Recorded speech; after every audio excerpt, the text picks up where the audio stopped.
Ruth Ware once again reminds me why she is the queen of suspense and one of my favorite authors.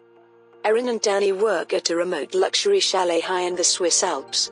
Each week they serve as host, cook, concierge and housekeeper to a new set of pampered guests. This week, the guests are from a hot music app called Snoop. Snoop has brought their voting shareholders plus some of their key management for a retreat, but they are also there to discuss a recently received buyout offer. The problem is that the two main shareholders have opposite opinions on selling. Ava wants to sell immediately and make hundreds of millions of dollars. Topher wants to wait and take the company public at some point in the future. Ava and Topher each hold 30% and each has the support of one other shareholder, giving both sides 49% of the vote. Then there is Quiet, meek Liz, who holds the remaining 2%. That 2% makes her the deciding vote and the most powerful person in the chalet. You can only imagine the level of tension, competition and arguments at the chalet.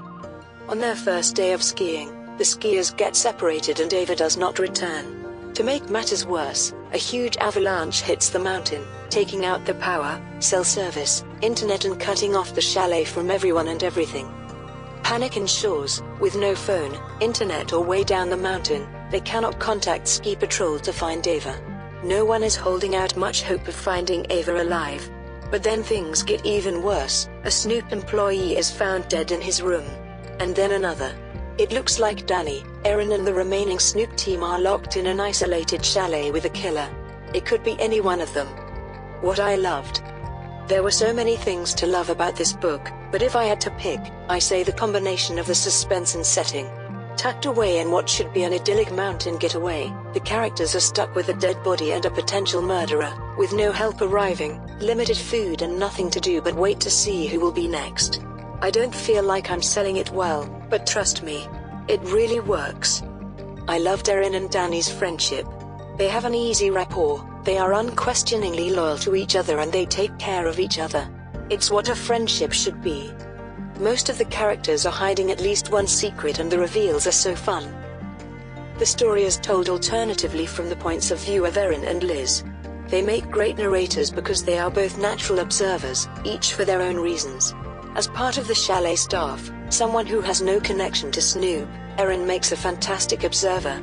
Also, some of the Snoop employees speak freely when she is in a room, almost forgetting that she is actually a real person versus part of the chalet's furnishings.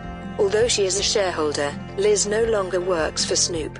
During her tenure there, she was mainly ignored and treated as the least relevant employee. Now that she holds the deciding vote, she is being wooed and everyone is showering her with attention. All these factors make Liz a fascinating narrator. The story would not have been as interesting or nuanced coming from anyone else. What I didn't love. One small complaint, the ending was a little too drawn out. This statement makes me sound impossible to please because I love a nicely sewn up ending, one where I am not left hanging. But this ending was a bit too long. I thought the book was already over, and I would have been satisfied with the ending, about 3 times before it was actually over. Overall, I highly recommend for fans of Her Highness, Queen of Suspense, Ruth Ware, and for anyone who loves a good, slow burn thriller.